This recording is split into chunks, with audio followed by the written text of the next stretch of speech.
All right, you guys, here we are on a very special, amazing episode with Dr. Robert Singleton II. So he has Dr. Robert on his name badge down there. So welcome, Dr. Robert. Thank you for having me. I'm glad I'm finally here. You've been so supportive. Thank you for sharing all of my, or so many of my posts on Instagram. So I'm very happy to be here. Yeah, awesome. Well, I am so honored and so blessed to have you on because I know you're very, very busy. So really quickly, for you, those of you that do not know who he is, most of you will, but if you don't, Dr. Robert Singleton II is a board-certified anesthesiology physician in Chicago, Illinois, so not far from Michigan, where I am. And you also, I'm just going to read this right from the web. Since completing your anesthesiology training in 2016, you are committed to serving as an advocate for patients, their families, practicing evidence-based medicine, and ensuring patient safety. And then you also have a large following on Instagram and TikTok. And you even are on YouTube sharing all of your information and highlights of your work and your family and exercise, and really importantly, your faith. I share Yeah. everything. Like you mentioned, and I'm just getting off work. I did a 24-hour call shift.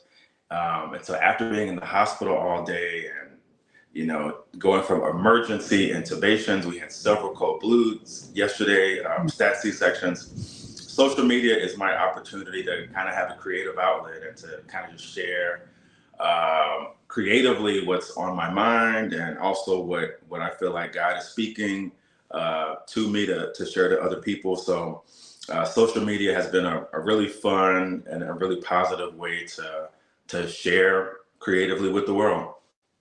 Yeah, awesome. And I feel like that too with social media. Some people it can certainly be a negative context of social media, but it's all in kind of how you play it and what you put into it, and also what you take in. And so I said in my story that you are one of my favorite motivation and inspiration every morning. I have your profile starred. It's been starred for a long time. So it'll populate. Yeah, it'll populate in my feed because it's just good information. So I started following Dr. Robert well before his millions of followers. And you shared a lot about your career and your family and exercise. Yes. And so it was kind of a no-brainer. And you've really recently kind of really dove into making a lot of your content very faith-based, which I think you can see that was on your heart to start doing. And I think that's probably what makes it really positive, right? Agreed. Yeah, so during the pandemic, my wife and my family did not go to church at all. And about 2 years ago, we started back going to church, and that's whenever, for all of us, like our faith was really strengthened, and we started to go to the new members classes and really start to connect with our pastor and people in our church community. And just that kind of just overflowed into my social media. And so I share a lot of what's just on my heart to share. And the feedback that I get is remarkable.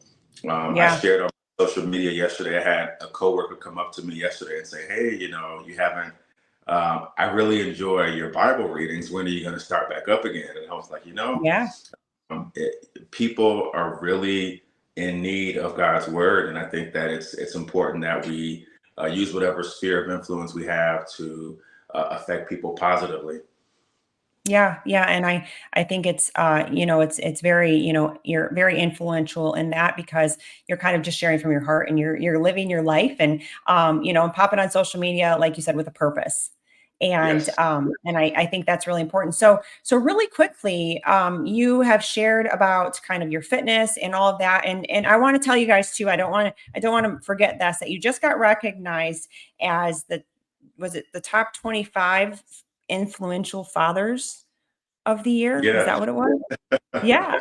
Yeah, that's Yeah. pretty So cool. it was, and I actually was surprised because, like I said, I don't post that much dad content. I post so much different, a wide variety of things, but I was surprised that I was on their list this year because I don't post a ton about fatherhood. But fatherhood is very important to me. I think it's Mhm. important that we not only are good dads, but that we demonstrate that for other young men who are navigating fatherhood, not sure how it looks, but to kind of Yeah. model that for the new guys coming up. So I was very honored to have that to be on that list. Yeah, yeah, that's so cool. And I know you don't share a lot about being a father, but I think that everybody puts that association with you. So I don't think there's a question there. I think I think we all recognize you as a real stand-up guy. Thank you. And your family is very important. Your wife, your kids. That's very Really. showcased.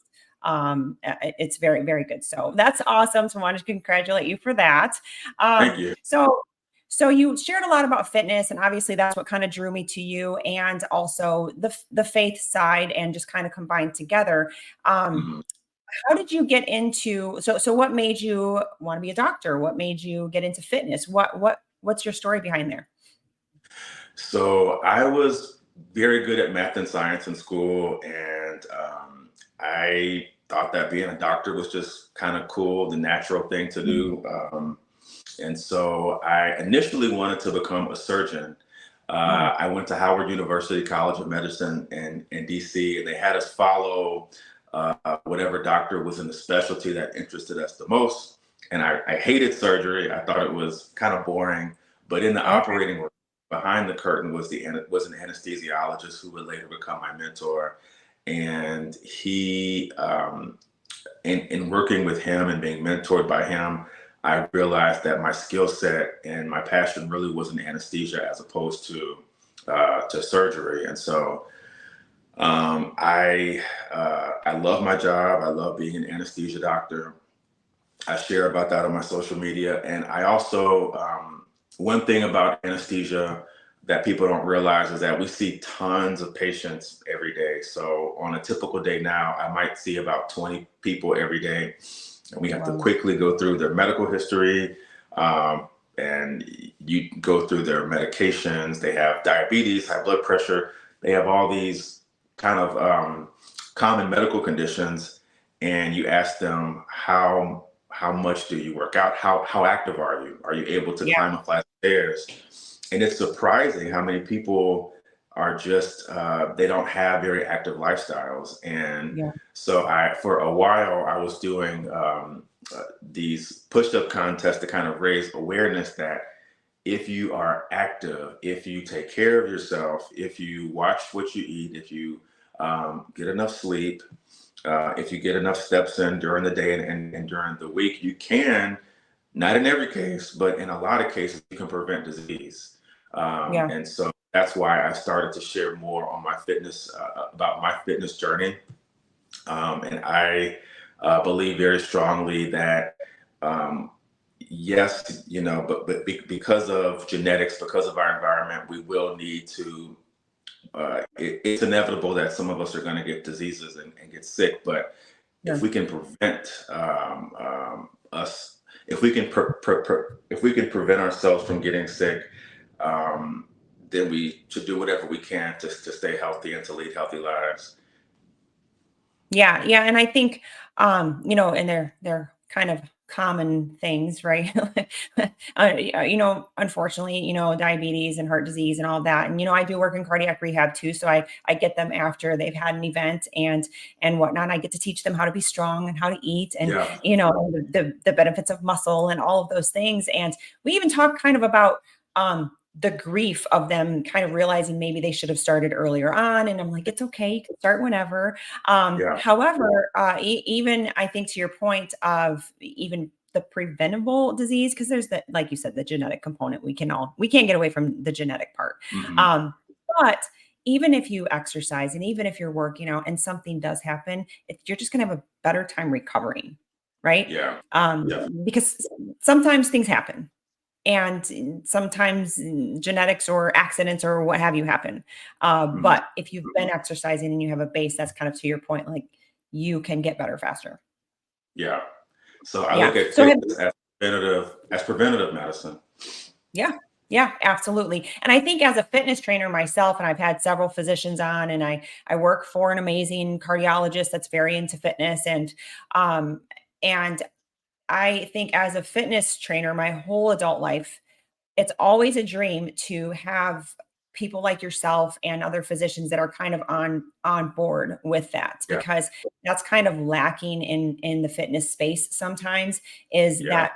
that trust. There's a lot, that's a whole nother conversation of kind of certified qualified trainers that's hard for you all to to think about too. But also there's that relationship that needs to happen too, is to recognize the exercise component. I think it's getting better. I think it's getting It better. is. And yeah, and there's more and more and that's, I actually participated in one of your push-up contests Yes. Thank you for one time. that. I think I may have been one of the few girls that were on there, and I said, "We got to do pull-ups next time." So that's pretty cool, and it just kind of show you that short bursts of exercise matter. It all matters. Everything matters. Yeah. I mean, here you are. You just got done working all day, right? The whole Yeah. 24 hours. Is that what you just said? Yeah.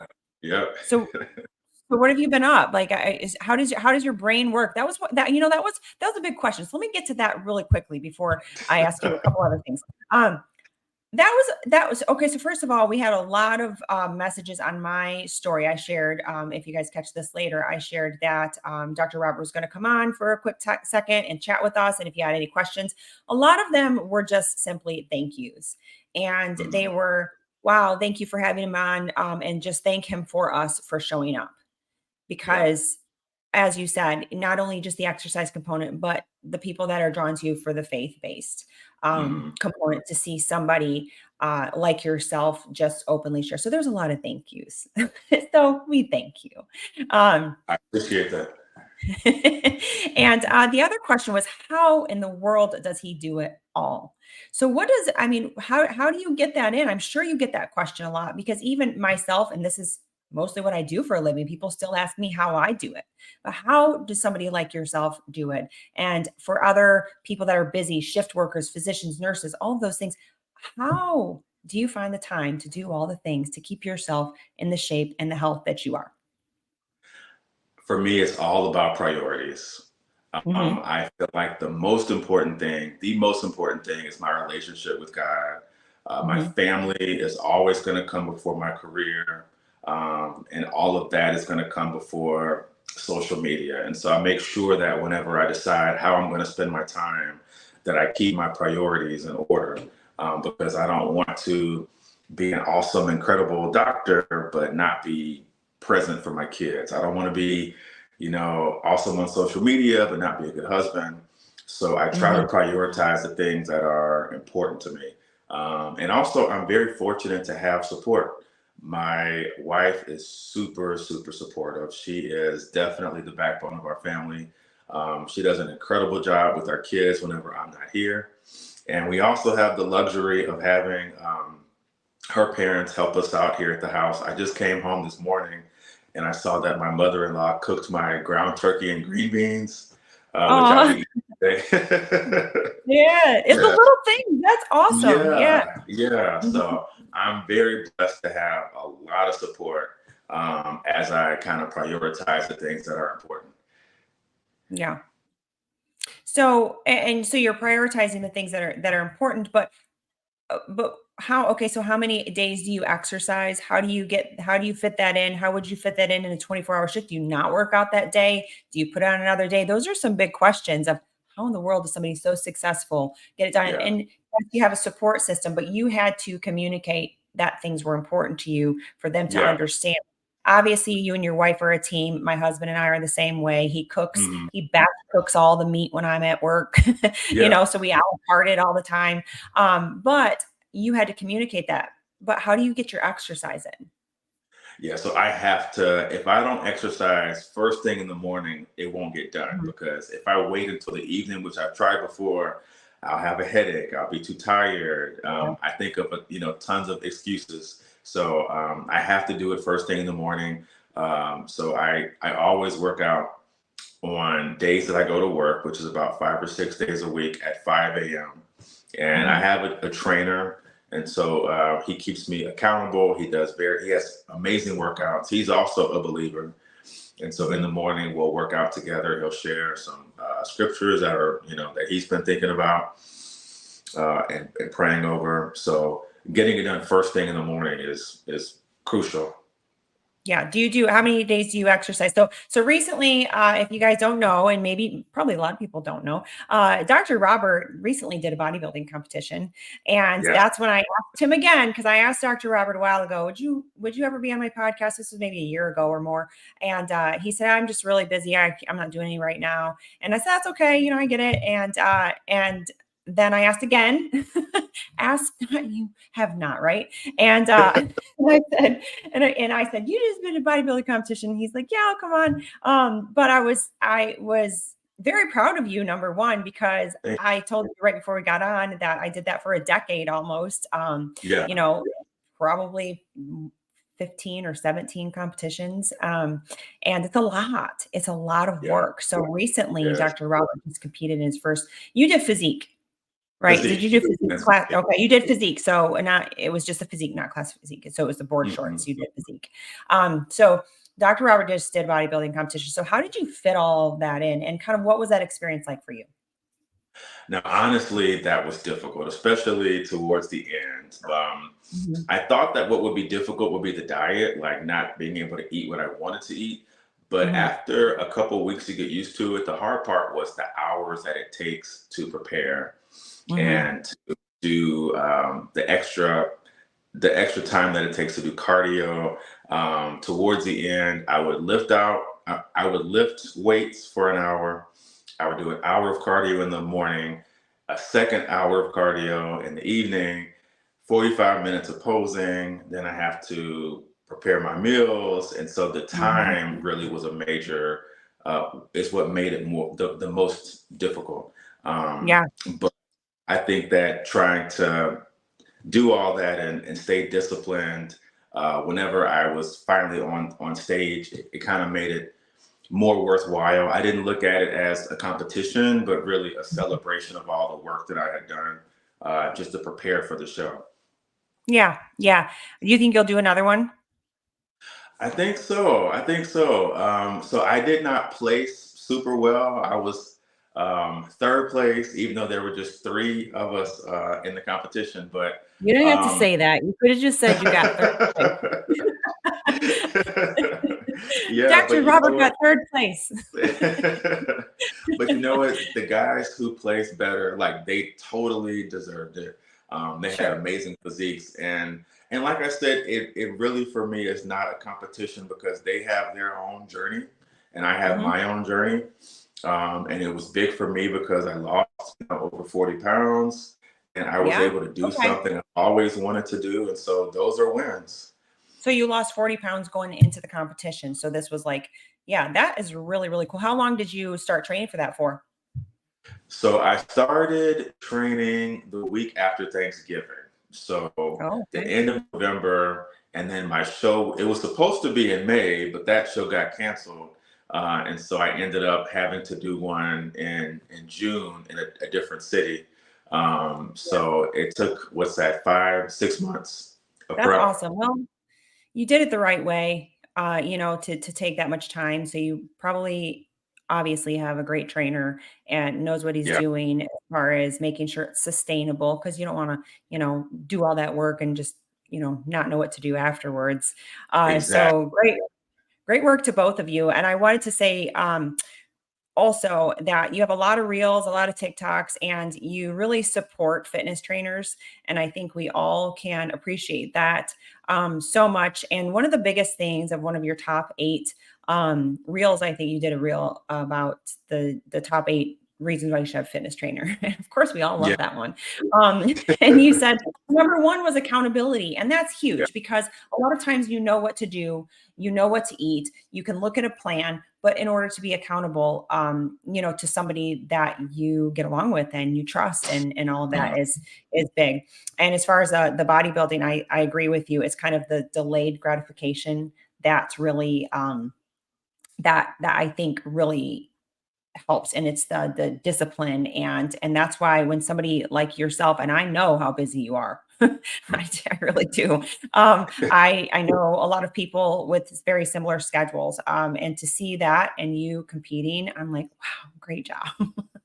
Um, so awesome work. Just wanted to say thank you for coming on. I know I don't want to take up too much more of your time. So exercise really quickly. What's your number one advice for exercise for people that haven't got started? I would say that with exercise, you have to sometimes um, try different things. Maybe lifting weights is not something you're comfortable with, or maybe going to a spin class, or maybe you'll like doing Pilates, or you might like doing pickleball. Hmm. You might want to join a soccer team or a basketball team or a running club. So I would say that if you don't feel like or if you tried in the past to become active or to get in shape, keep trying different things, and eventually you'll find something. Yeah, and what are your thoughts on just cardio and resistance training? Should we do both, or That's a what's really one good what's better? question. I think just as a country, we've seen shifts throughout the years, where people used to only do cardio. It was all about cardio, cardio, cardio. And today, gyms are actually taking out cardio equipment and replacing them with squat racks and um, bench presses. So I think people are starting to realize the benefit of doing resistance training. It's not just for guys trying to, look like Arnold Schwarzenegger. Like, there's so many benefits to lifting weights, and Hmm. so I'm really, and that's where I am. I feel like lifting weights is so important for our bone health, Yeah. um, for maintaining our metabolism, for keeping our hearts healthy. And so I think that you need both. You also need cardiovascular conditioning that you get from the treadmill, the elliptical, from running outside. So I think that they're both necessary. Yeah. Yeah, very cool. And who do you kind of who's your mentor? Who do you look up to as far as maybe career or even bodybuilding, or do you have anybody that kind of inspires you to do all that you do? That's a good question. I admire my trainer a lot. I feel like my trainer last year, and probably this is what made me want to do a show. Last year, I saw him do three competitions. Mm. His name is Denario Moore. I was gonna say, give him And a so, shout. Give him a shout. yeah, a little shout out there. Uh-huh. But I just admire him so much. He did three shows last year, and just seeing how disciplined he was to do what he did, and to place well, and just seeing him every day being consistent Hmm. really inspired me. Yeah, very, very cool. And what keeps you going? I already know what you're gonna say, but what keeps you going? What keeps me going? I would say, man, there's a lot of things. Mhm. you know, um, in preparing for this show, my son, like he would see what I would do, and he would say, "You know what, Dad? I want to eat just what you're eating. I want to be a bodybuilder too. I want to grow up and get muscles like you." And so just having that admiration for my kids was super encouraging, Yeah. because you don't realize how much they really look up to you and are influenced by you. And see Um, all the things you do. Yeah, exactly. yeah, yeah, Yeah, and very so cool. I want to live up to that and to be Mhm, the best version of myself that I can for my kids. And then also in doing the bodybuilding show, it was a little bit tricky mhm. because I really wanted to do it in a way that honored God. And so Yeah, it's like, how do I prepare for a show? How do I share it in such a way that doesn't bring all the attention to me, but would mhm. also glorify God? So I had to be, That is, really creative in like what I shared and the yeah, videos and the pictures that I shared. But I really wanted to make it clear that I was doing this not just for vanity reasons, but because I really am thankful for the life God has given me, the health God has given me, and I want to take care of myself for the glory of God. Yeah, yeah, I think that's important too, because I think people that don't do bodybuilding or just see it from kind of the outside just see it as a very selfish sport because it is. I mean, you're Yeah. like competing with other people, but like my old coach used to say, it's the only sport that game day is nothing like practice Mhm. because it's the one day you're on stage, but you practice different. You mean you're doing workouts and dieting, and you're not doing that on stage. Yeah. And it could be anybody's day and you can look a certain way. And you, with your sleep schedule, is so off. I'm sure that was very hard for you to kind of keep because sleep is huge and Yeah. and kind of make or break your physique. And so anyway, I think that people can see it very selfishly, but it's not always as selfish. It is just such a confidence builder in yourself if you do it Mhm. correctly and if you I have agree. the right mindset and just kind of that base understanding. So I can't imagine competing even now with kids, let alone a career like you have. So again, very, very proud of you.